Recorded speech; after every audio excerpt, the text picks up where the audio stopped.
Welcome to a new episode from SimplyEnglishPod. Today we're diving into something really practical. We're looking at English for conversations you might have at the dog park. Ah, yes. That's such a useful scenario, isn't it? Whether you actually own a dog or maybe you just enjoy seeing them when you're out walking.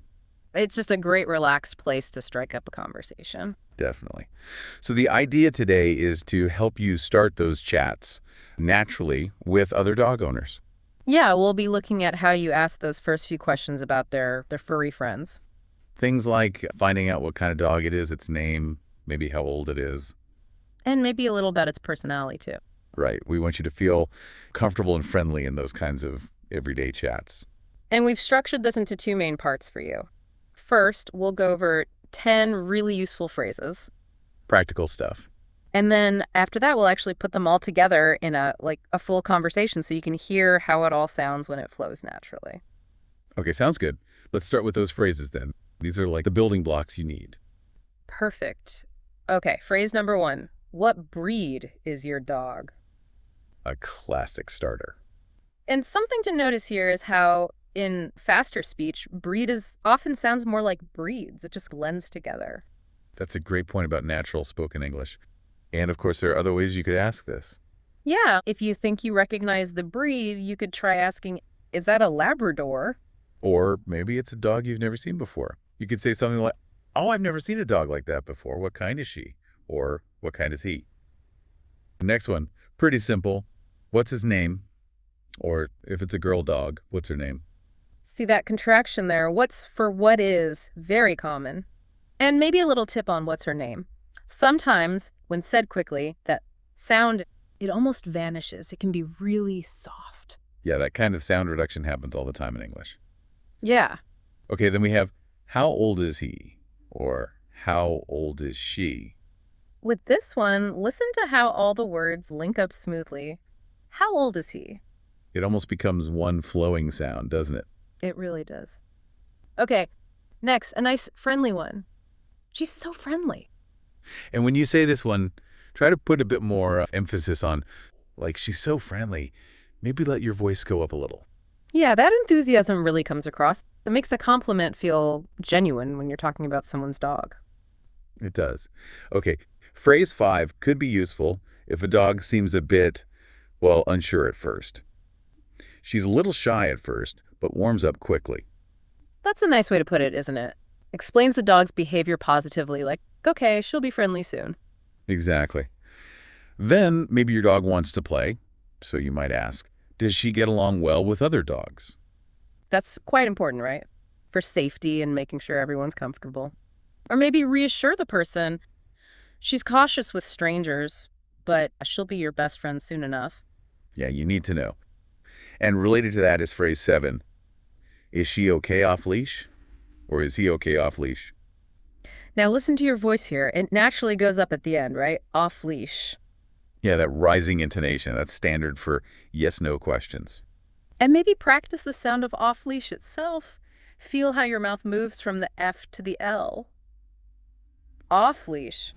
That FFL transition, yeah, it can be a bit tricky for some learners. Takes a little practice. Okay, next up. She loves to chase balls, can't get enough. Or, for a male dog, he loves to chase balls, can't get enough. With this one, try varying your tone a bit. He loves to chase balls, can't get enough. Show you get how much the dog loves it. Mirroring the dog's energy. That shows you're, really engaged in the conversation. Okay, number 9. He's super energetic. Keeps me active too. Notice a little shift here. You state something about the dog. Super energetic. And then you connect it back to yourself. Keeps me active too. And some relatable variations. You could say, I definitely get my daily steps in thanks to this little ball of energy. Or jokingly, who needs a gym membership when you have a dog like this? And our final phrase, number 10. They'd probably be great playmates. That's short for they would, of course. And when people say it fast, that its sound can be super soft, almost silent. They'd probably... Good point. And try saying the whole phrase with a bit of a rise on probably, and then coming down for great playmates. They'd probably be great playmates. Gives it a nice, natural, friendly sound. It really does. Okay, so here's a quick tip for everyone listening. As you practice these, don't just repeat them like a robot. Try to feel the meaning behind them. Yeah, think about this situation. Notice how your voice naturally rises and falls. These dog park chats are meant to be casual and friendly, so let that enthusiasm show a bit. Maybe try saying each phrase 2 or 3 times until it feels comfortable coming out. Good advice. So now we've got these 10 useful phrases under our belt. Shall we hear how they might actually sound in a real back and forth? Yes, let's do that. We're going to role play a little conversation. I'll read it through, and I'll try to go at a slightly slower pace. Good idea. Easier to follow. So you can really hear the words and how they connect, and feel free to repeat each line after me. Shadow along. Pause the recording if you need to. This conversation is between, let's call them Alex and Jamie. Okay, Alex starts. Hi there. What breed is your dog? She's beautiful. Thanks. She's a border collie mix. We think maybe part Australian shepherd too because of those speckled paws. I can definitely see that in her pattern. What's her name? This is Luna. She just turned 3 last month. Luna? That name really suits her perfectly with those moon-shaped markings around her eyes.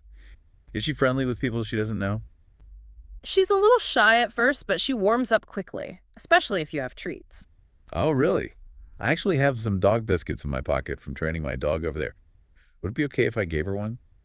Yeah, absolutely. She'd love that. Just maybe let her sniff your hand first so she knows it's okay. Okay. Hello there, Luna. Good girl. Wow, she seems really friendly now. Yes, treats are definitely the way to her heart. What about your dog over there, the golden one? Ah, that's Max, my golden retriever. He's 4.5. He's lovely. Golden retrievers always have such kind eyes. Does he get along well with other dogs? He does, yeah. He's very social. Actually, we are working on his manners because he gets so excited that sometimes he jumps up to say hello to people. Ah, I know that phase. Luna was the same way when she was younger. Is Max okay with other dogs too, then? Oh, yes, definitely. He loves all dogs. Never met a dog he didn't like. What about Luna? She loves to play with other dogs, especially ones that are about her size or maybe bigger. Small, fast dogs sometimes make her a bit nervous. Okay. Is she okay if she's not on her leash? I saw the dog park has that fenced area where they can run around freely. Yes, her recall is pretty good now. We practice that a lot. What about Max? Is he okay off leash? Yeah, he's well trained too. He loves to chase balls. Honestly, he just can't get enough. I brought his favorite tennis ball with me today. Luna is the same. She has so much energy. She keeps me active every single day. Sometimes I joke I got a dog just to make myself exercise. I know exactly what you mean. Max makes me go outside, rain or shine. Before I got him, I was such a couch potato. Now I walk miles without even thinking about it. It's like having a personal trainer, right? But one who works for kibble. Totally. Hey, they look really interested in each other now. Look at how they are checking each other out. They definitely are. Luna's tail is wagging. That's always a good sign with her. She's happy and curious. Yeah, they'd probably be great playmates. Should we maybe let them run together in the fenced area? Burn off some energy. Absolutely. Let's do it. I have actually been wanting to find a regular friend for Luna to play with. Oh, perfect. Maybe we could meet here around the same time next week then. Max definitely needs to run around, and it's nice to have someone to chat with while they play. That sounds really good. Luna and I are usually here around this time on Tuesdays and Thursdays, actually. Excellent. Oh, by the way, I'm Alex. Nice to meet you, Alex. I'm Jamie. Let's go over to the fenced area and let these two use up some of that energy. Sounds good. Hey, and maybe later you can tell me where you got that really nice collar Luna's wearing. Max's is getting a bit old. Oh, yeah, I'd be happy to. I actually found this great little local shop that makes custom collars. Excellent! Role-playing like that is such a good way to really internalize the conversation flow. It really is. Now let's quickly highlight some of those really natural expressions that popped up in the dialogue. Using these can make your English sound much more fluent. Okay, first one. Alex said about the name Luna. That suits her perfectly. Yeah, it's just a lovely way to say a name fits someone or something really well, like it's just right for them. Then, Alex mentioned Luna's moon-shaped markings. Using descriptive comparisons like that moon-shaped, star-shaped, it paints a much clearer picture when you're talking. Very natural. And Jamie said, treats are definitely the way to her heart. Yes, that's a common idiom, isn't it? The way to someone's heart just means the thing that makes them happy or makes them like you.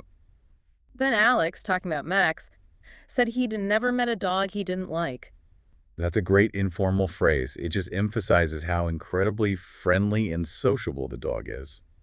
And the word recall came up when Jamie talked about Luna coming back when called. In the dog world, recall specifically means the dog's ability and training to return to you when you call them. That's a key training term. Alex also joked about being a couch potato before getting Max. Yeah, a couch potato is a funny, common slang term for someone who, well, spends a lot of time on the couch, doesn't exercise much. And Jamie's joke about the personal trainer who works for Kibble. Kibble is just another word for dry dog food. So it's a lighthearted comparison. Your dog makes you exercise, and their payment is their food. And finally, suggesting the dogs burn off some energy. That just means using up excess energy through activity, like running around. A very common way to talk about kids or pets needing exercise. So picking up expressions like these and using them, it really does level up your conversational English, makes it sound more natural. Absolutely. Okay, so to help you put all this into practice, we've got a little challenge for you. 3 levels. Level 1. Go back and shadow the entire conversation. Speak along with us 3 more times. Really focus on matching the intonation, the rhythm, the linking sounds. Level 2. Take your phone or whatever device and record yourself reading both parts of the conversation, Alex and Jamie. Then listen back. Be honest, where could you sound a bit smoother, a bit clearer, a bit more natural? And level 3, this is the brave one. Next time you're in a situation, maybe a park, maybe you just see someone walking their dog, try using at least one phrase from today. Just start a small conversation. Remember, the goal is just communication. Don't stress about perfection. Every single time you try, every real interaction you have in English, that's a win. Yeah, definitely. And hey, if you don't have a dog or don't go to dog parks, think about how you could adapt these phrases. Right. Instead of, what breed is your dog? Maybe at a coffee shop. Well, what kind of coffee is that? Or see someone with a new phone. What model is that? The structure is often similar. The key thing really is consistency. Like training a dog, actually. Little bits of practice regularly are way more effective than trying to do it all at once. And the dog park, as we said, it's just a great environment for it. There's a natural structure to the chats. There's a built-in topic. People are generally pretty open and friendly. And you might see the same people again, which lowers the pressure. So keep practicing these dog park phrases. Now, next time on Simply English Pod, we're going to shift gears a bit. Yeah, we'll be looking at English for ordering food and drinks at a cafe. Another very useful everyday situation. So look out for that episode. Until then, keep using these phrases. And hey, if you found this episode useful, maybe leave us a little emoji in the comments. We'd love to see it. Oh, and just one last quick little culture note. Dog park etiquette, the unwritten rules, it can vary a bit, but...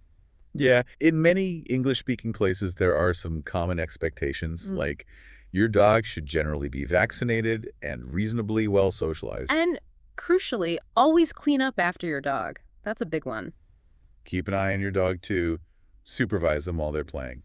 And it's usually considered polite to ask before giving treats to someone else's dog. Just knowing these little things can help you feel more comfortable and confident fitting in while you're practicing your English. Keep practicing, keep building that confidence, and keep transforming your English with Simply English Pod. See you next time.